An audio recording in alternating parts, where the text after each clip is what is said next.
오늘 우리에게 주시는 하나님 말씀 함께 봅니다. 오늘 우리에게 주시는 하나님 말씀은 마태복음 10장 34절부터 39절입니다. 그러면 다 함께 읽습니다. 내가 세상에 화평을 주러 온 줄로 생각하지 말라. 화평이 아니요 검을 주러 왔노라. 내가 온 것은 사람이 그 아버지와 딸이 그 어머니와 며느리가 시어머니와 불화하게 하려 함이니 사람의 원수가 자기 집안 식구리라. 아버지나 어머니를 나보다 더 사랑하는 자는 내게 합당하지 아니하고 아들이나 딸을 나보다 더 사랑하는 자도 내게 합당하지 아니하며 또 자기 십자가를 지고 나를 따르지 않는 자도 내게 합당하지 아니하니라.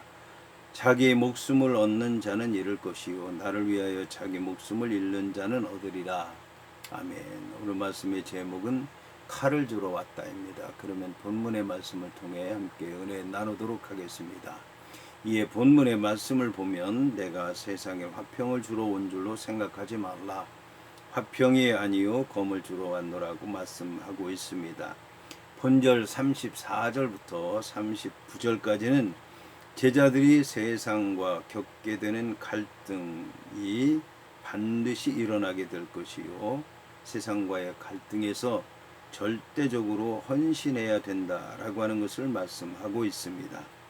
첫 번째 단락인 34절과 35절은 미래에 있을 일로서 복음으로 말미암은 피할 수 없는 세상과의 갈등을 통해서 박해가 있을 것에 대해서 말씀하셨습니다. 두 번째 단락인 36절부터 38절까지의 말씀은 지금 현재 닥치는 일로서 제자로서 요구되는 절대적인 헌신의 삶에 대해서 말씀하셨습니다. 세 번째 단락인 39절은 미래에 관한 말씀으로서 자기 목숨보다 예수님을 더 사랑해야 된다고 하는 말씀을 하셨습니다. 여기서 마태는 점층법적인 구조를 통해서 예수를 위한 헌신의 자세를 묘사하고 있는 것입니다. 첫 번째 단락에서는 이제 고난에 대한 얘기고, 두 번째는 헌신해야 된다고 하는 말씀이고, 세 번째는 헌신하려면 예수를 더 사랑해야 된다라고 하는 말씀을 하고 있다는 말씀입니다. 이것은 예수님의 제자로서 충실한 삶을 살기 위해서는 스승이 되신 예수님께서 가르치신 것이 삶의 기준이 되어야 하고, 예수님께서 가르치신 삶의 기준이 아닌 다른 것들, 심지어는 세상 사람들이 가장 소중하게 여기는 것까지도, 자신의 목숨까지도 희생해야 된다라고 하는 것을 말씀하는 것입니다. 예수님 당시 많은 사람들은 메시아가 와서 정치적으로 해방하고 물질적으로 번영을 가져다주고 인간의 모든 욕망을 채워줄 것이라고 기대하고 있었습니다. 예수님께서는 바로 이 같은 그릇된 기대들을 거부하시면서 예수님이 이 땅에 오신 참 목적에 대해서 말씀하신 것입니다. 본문은 마치 그리스도께서 이 땅에 오신 목적이 순전히 사람들과 불화하고 사람들과 반목을 일으키기 위한 것처럼 보인다는 점에서 오해할 수 있을 것입니다. 그러나 화평에 대한 유대인들의 개념을 이해하게 되면 예수님께서 말씀하신 말씀의 의미가 무엇인지 정확하게 이해할 수 있을 것입니다. 화평에 해당하는 히브리어는 샬롬이라고 하는 말인데 헬라어로는 에이레네라는 말로 번역이 됩니다. 유대인들은 영적 문제이든지 세속적인 문제이든지 간에 온갖 종류의 복을 기원할 때 샬롬이라고 하는 말을 사용했습니다. 유대인들은 평화라고 번역되는 샬롬이라고 하는 말을 이처럼 이제 이 인간 관계라든지 아니면 세상의 평화로운 상태, 이런 막연한 개념으로 쓰지 않았고 구체적으로 삶의 복, 물질적인 복, 육체적인 건강, 이런 것을 기원할 때조차도 샬롬이라고 하는 단어를 사용했다는 그런 말씀입니다. 그러므로 유대인들은 메시아가 오시면 이 세상의 모든 번영이 유대 땅을 중심으로 해서 열매 맺을 것이라고 믿고 있었던 것입니다. 따라서 예수님께서 본문에서 화평을 주러 온 것이 아니라고 말씀하셨을 때 우리는 유대인들이 고대하는 바로서의 화평, 다시 말해서 현실적이고 물질적이고 외적인 평화를 말씀하신 것으로 이해해야 합니다. 이처럼 예수는 본질적인 하나님과 인간의 화목과 내적인 평화를 선사하기 위해서 이 땅에 오신 것입니다. 본문에서 화평이라고 하는 말은 세상과는 타협을, 칼은 세상의 모든 죄악과 불신앙에 대해서 복음을 들고 싸우는 적극적인 전쟁을 얘기한다고 할 수 있을 것입니다. 이사야는 메시아의 탄생을 가리켜서 평강의 왕이라고 예언하였고, 예수님이 태어나셨을 때 목동들에게 나타난 천사들은 예수님이 탄생한 것을 보고 땅에서는 기뻐하심을 입은 사람들 중에 평화로다라고 노래했습니다. 사실 예수님께서는 평화의 실체이자 평화의 전달자로 세상에 오셨습니다. 따라서 세상에서 예수님이 화평이 아니라 칼을 주러 왔다고 하신 것은 메시아가 임하심으로 말미암아 일어나는 그 영향력과 결과들 중에 하나가 불의를 정복하고 악을 제거하고 죄악에서 구원받는 것이라고 하는 것을 밝힌 것으로 이해할 수 있을 것입니다. 이에 더 나아가서 주다라고 하는 말의 원어 바레인이라고 하는 말은 던지다라고 하는 뜻으로서 긴박하고도 급작스러운 전투적인 상황을 암시하는 문구로서 본문의 분위기를 더욱 고조시키고 있습니다. 이처럼 칼이라고 하는 것은 적을 죽이는 데 사용하는 도구이며 무기로서 칼을 던진다라고 하는 것은 적대감을 유발시켜서 전쟁과 분열과 투쟁을 일어나게 한다라고 하는 말입니다. 이처럼 평화의 왕이신 예수님께서 이 땅에 하나님의 평화의 나라를 건설하기 위해서 오셨는데, 이러한 하나님의 나라는 곧 땅 위에 죄악된 질서를 척결함으로써 그 위에 세워진다고 하는 것을 말씀하는 것입니다. 그러므로 세상은 메시아와 그의 탄생을 거부했던 것입니다. 그리고 그 나라가 완성되기까지 사단과의 치열한 전투는 계속될 것입니다. 그 전투의 가장 치열한 격전지가 바로 예수 그리스도의 십자가였던 것입니다. 이어서 본문은 내가 온 것은 사람이 그 아버지와 딸이 어머니와 며느리가 시어머니와 불화하게 하려 함이라고 말씀하고 있습니다. 여기서 내가 왔다라고 하는 말에 해당하는 엘돈이라고 하는 말은 예수님의 기독론적이며 종말론적인 예수님이 자신에 대해서 생각하고 계신 자의식을 말씀하고 있습니다. 본문은 미가서 7장 6절의 말씀을 인용해서 했는데, 미가는 아하스 왕 시대의 죄악성을 묘사하고 있습니다. 이에 비해 예수님은 복음이 만들어낼 결과들을 말씀하고 있는 것입니다. 복음의 주체이신 그리스도께서는 부모 자식 간의 가족적인 분쟁을 일으키는데 자신이 오신 목적이 있다고 말씀하신 것입니다. 그런데 이 구절을 잘못 이해하게 되면 기독교에는 인륜과 도덕, 이 윤리를 무시하는 아주 사악하고 이기적인 종교라고 생각할 수도 있을 것입니다. 하지만 이러한 생각은 분명히 예수 그리스도의 메시지를 정확하게 이해하지 못하는 데서 오는 것입니다. 오늘 말씀의 문맥을 자세하게 살펴보게 되면 예수님께서는 지금 계속해서 제자들이 당하게 될 박해에 대해서 주의를 환기시키고 있습니다. 그리고 그러한 핍박을 두려워하지 말라고 격려하고 계신 것입니다. 자, 그런데 제자들이 주의 복음을 전파하게 될 때 수많은 박해가 예상되지만 그들을 가장 많이 핍박하는 자들은 이방인들도 아니고 예수님 자신의 경우처럼 자기 가족이 될 것이라고 하는 말씀인 것입니다. 예수님께서는 예수님의 가족들로부터 배척을 받았습니다. 귀신 들린 자라고 하는 얘기를 듣고 예수님을 데리러 온 것입니다. 신앙적으로 예수님을 만나러 온 것이 아니라 인간적으로 예수님을 만나러 왔던 것입니다. 바울의 경우도 바울이 복음을 전파할 때 그를 가장 핍박한 자들은 로마인들이나 이방인들이 아니라 자신과 같은 족속인 유대인들이었습니다. 그러나 우리 성도들은 여기서 믿지 않는 가족을 원수 취급해서는 안 될 것입니다.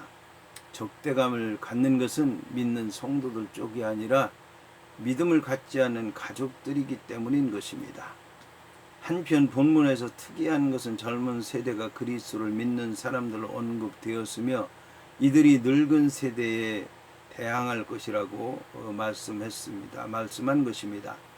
이것은 결국 복음의 생동감 넘치는 침투력과 그리고 세상적인 과거와 지나간 모든 것에 물들지 않는 이런 신앙인들의 복음의 열정을 얘기한다고 할 수 있을 것입니다.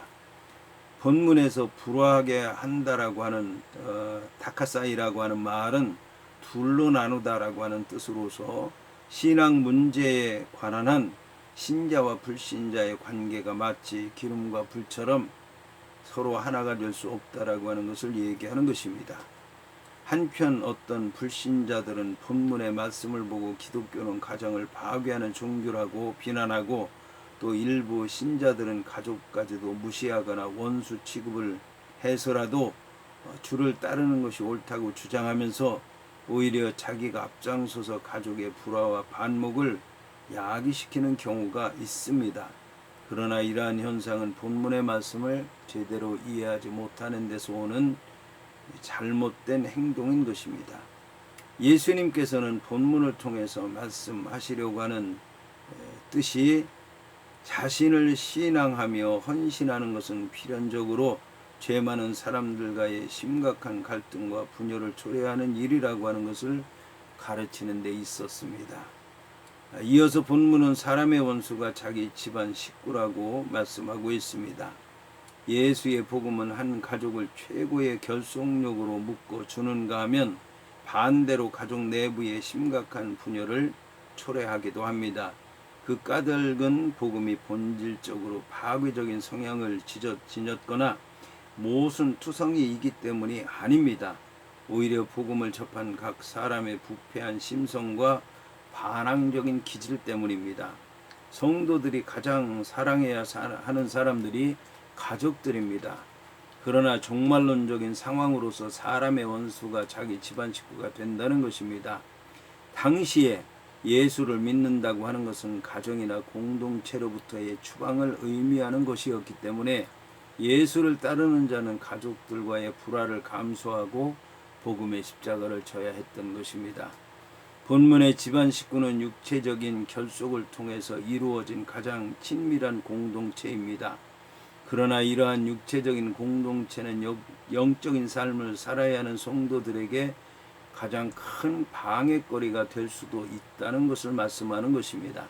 따라서 모든 것은 하나님의 나라를 위한 것이었으므로 예수님의 제자라면 능히 감당해야 할 일이라고 하는 것을 말씀하고 있으며 종말을 살아가는 이 시대의 그리스도인들에게도 예수를 따르는 자들로서 단호한 결단이 요구되는 것입니다. 한편 본문의 원수에 해당하는 엑드로스라고 하는 말은 미워하다라고 하는 말에 해당하는 엑도에서 유래해서 심한 적대감이 있는 자라고 하는 뜻을 지닙니다. 한편 본문은 미가서 7장 6절에 사람의 원수가 곧 자기 집안 사람 일이로다라고 하는 표현과 비슷합니다. 미가의 글은 묵시사상의 관점에서 파괴된 가정의 종말론적인 모습을 참담하게 표현한 것입니다. 예수님께서는 미가가 종말론적인 관점에서 기록한 글을 내가 온 것에 해당하는 엘돈이라고 하는 말로 표현하심으로써 예수 그리스도 자신이 이 땅에 오신 목적과 연결시킨 것입니다. 예수 그리스도께서는 자신을 미가가 언급한 이 세상의 종말을 가져올 메시아로서 묘사한 것입니다. 그뿐만 아니라 미가가 단순한 종말의 현상의 하나로서 묘사하고 있는 가정의 불화를 예수 그리스도께서는 복음의 역사로 말미암은 믿는 자와 믿지 않는 자 사이의 분열로 더욱 구체화시켜서 적용시키고 있는 것입니다.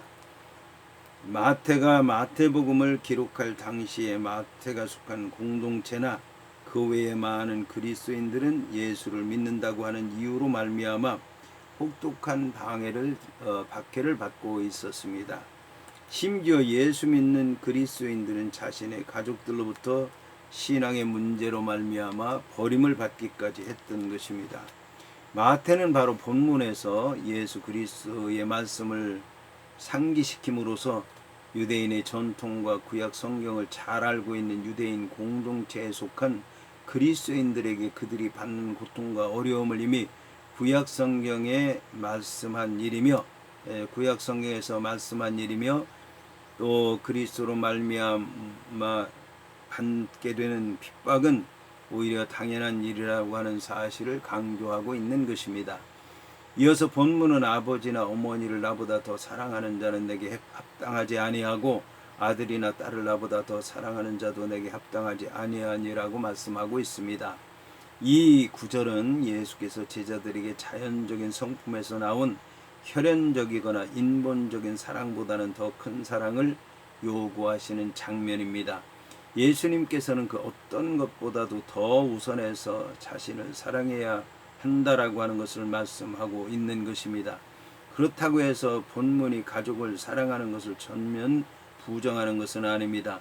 다만 그리스도를 사랑하는 일은 그리스도의 제자된 자의 제1의 의무요 본분이라고 하는 것을 말씀하는 것입니다. 그런 점에서 사랑의 개념을 명확하게 정의해 둘 필요가 있습니다. 한편 헬라어에는 사랑을 뜻하는 단어가 여럿이 있습니다.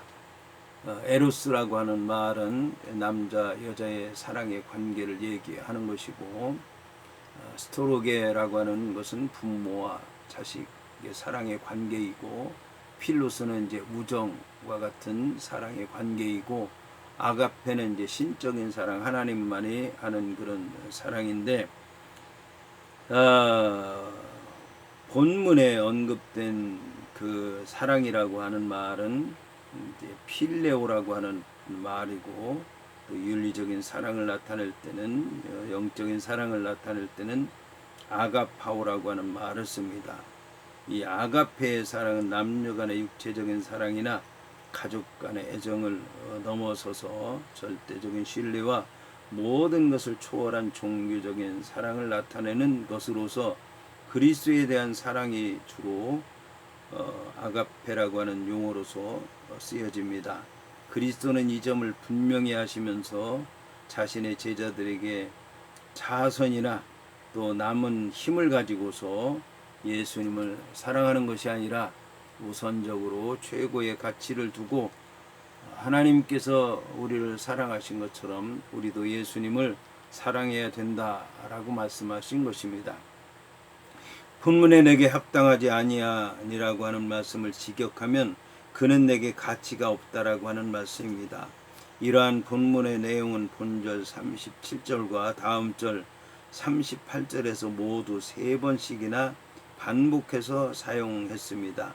이러한 문맥 가운데 등장하는 사람들은 모두 예수를 믿지 않는 자들이 아니라 이미 예수를 믿고 따르는 자들이라고 하는 것입니다.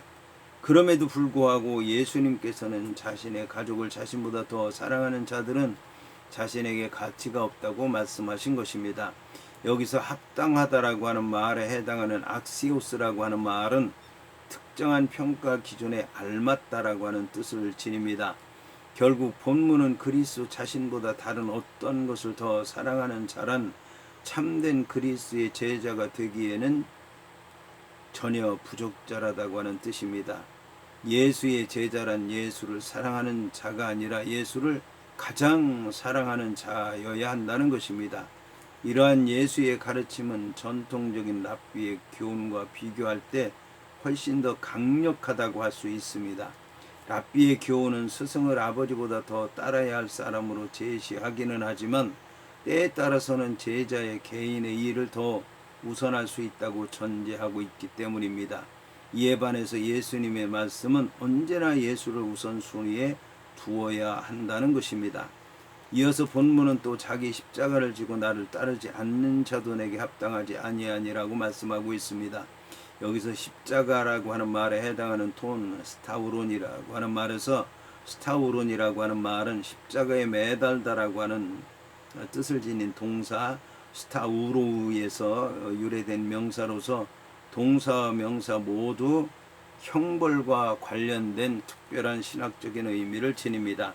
한편 십자가를 지닌 관습은 성 밖에서 행해졌으며 십자가 형태가 만약 대들보였다면 T자 형태였을 것으로 보입니다.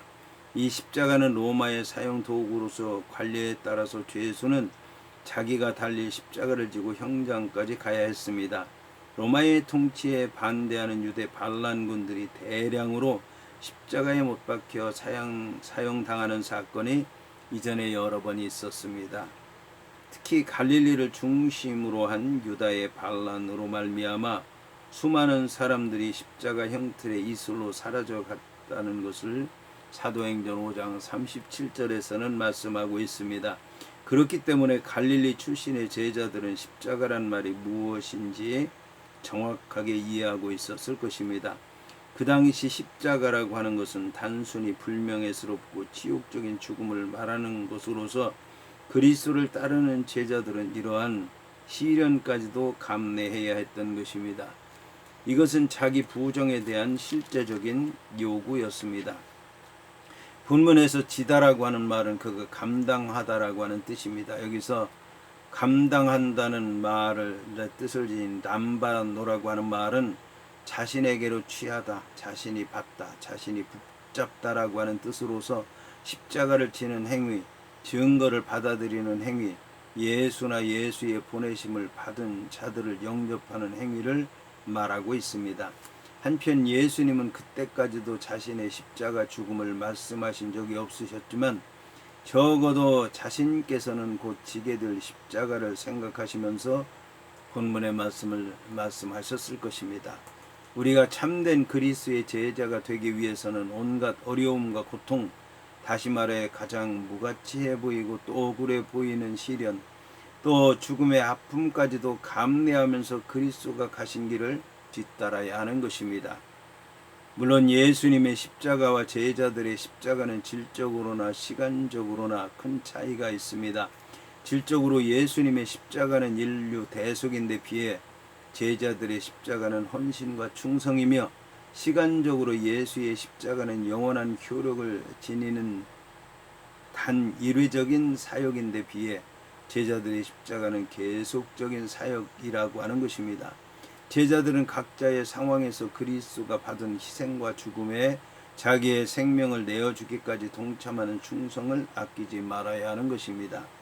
본절 38절에서 따르다라고 하는 말에 해당하는 아콜루데이라고 하는 말의 원형 아콜루데오는 연합을 나타내는 하마의 축약형 알파와 길에 해당하는 켈류도스라고 하는 말의 합성어로서 문자적으로는 함께 같은 길에 있다라고 하는 뜻이며 상징적으로는 제자로서 공동 운명체가 되어서 스승이 되신 예수님을 따른다라고 하는 의미인 것입니다. 한편 앞선 37절에서는 예수님에 대한 온전한 충성이 강조되었다면 본절에서는 온전한 자기 부인을 강조하고 있습니다. 이는 예수님을 따르려고 하는 자는 자기 십자가에 해당하는 스타로운을 지고 따라야 하며 그 이전에 자신을 부인해야 한다라고 하는 것입니다. 본문에서 자기 십자가를 지는 일은 가족으로부터의 신앙에 대한 핍박을 견디는 일이고 그들보다 더 주를 사랑하는 일을 가리킬 수 있을 것입니다. 하지만 가장 궁극적인 일은 그리스도를 위해서 자신의 목숨까지도 아까워하지 않는 절대적인 헌신이라고 하는 것입니다. 이어서 본문은 자기 목숨을 얻는 자는 잃을 것이요 나를 위하여 자기 목숨을 잃는 자는 얻으리라고 말씀하고 있습니다. 본문에는 예수 그리스도의 복음 안에 담긴 최대의 역설적인 진리인 자기 목숨을 얻는 자는 잃을 것이요 나를 위하여 자기 목숨을 잃는 자는 얻으리라고 하는 내용이 담겨 있습니다. 여기서 목숨에 해당하는 푸시케라고 하는 말은 혼이나 생명으로 번역되는 말입니다. 이 푸시케라고 하는 말이 본문처럼 일시적인 처럼 사용되었을 때는 일시적인 생명과 영원한 생명 모두를 포함하는 단어입니다. 그런가 하면 푸시케라고 하는 말은 정신이나 마음, 욕구를 가리키기도 했습니다. 본문에서 예수님께서 말씀하시는 것은 일차적으로 한 인간이 예수의 제자로서의 온전한 삶을 살기 위해서는 자신의 육체적인 생명까지도 버릴 각오가 되어 있어야 한다라고 하는 것을 말씀하는 것입니다. 여기서 자기 목숨을 얻는 자는 세상적이고도 시한부적인 생명에 대한 것을 가리킵니다. 따라서 그것을 잃는다라고 하는 것은 영원한 참 생명을 잃는 것을 가리키는 것입니다. 다시 말해서 세상의 일시적인 가치를 위해서 영적이고 영원한 가치를 내동댕이 치는 자는 자기의 영혼을 잃게 된다는 것입니다. 박해와 관련된 본문에서 우리는 본문의 내용을 처참하고도 굴욕적인 순교까지도 각오하라는 당부의 말씀으로 이해할 수 있을 것입니다. 왜냐하면 순교를 피하기 위해서 기독교의 참된 신앙을 버리면 그의 영혼을 잃어버리기 때문입니다. 본문에 자기 목숨을 잃는 자는 1차적으로 박해에 대한 제자들의 자세를 당부한 말씀으로서 영원한 생명을 위해서는 이 땅에서의 삶도 육체의 삶도 기꺼이 포기할 수 있어야 한다고 하는 말씀입니다. 그리스도와 복음을 위해서 자신을 부인하되 생명까지 희생하는 자는 다시 생명을 얻되 더 풍성히 얻을 것이라고 하는 것입니다. 우리가 주님을 위해서 바치는 것은 어떤 것이라도 조금도 상실되지 않습니다. 주를 위해 생명을 바칠 때 그것은 죽는 것이 아니며 재물을 바칠 때 그것은 없어지지 아니하는 것입니다. 생명은 주 안에서 거듭나게 되고 태어날 것이며 재물과 시간은 복으로 되돌아올 것입니다. 이 모든 것들은 믿음으로만 가능한 것입니다. 현실적으로 인간적으로 육신적으로 계산하고 재고 평가하게 되면 우리는 이 신앙적인 척도에서 잊지 못하게 되고 세상적인 척도에서 우리는 신앙에서 벗어나는 그런 삶을 살게 될 것이고 멸망의 길로 가게 될 수밖에 없을 것입니다.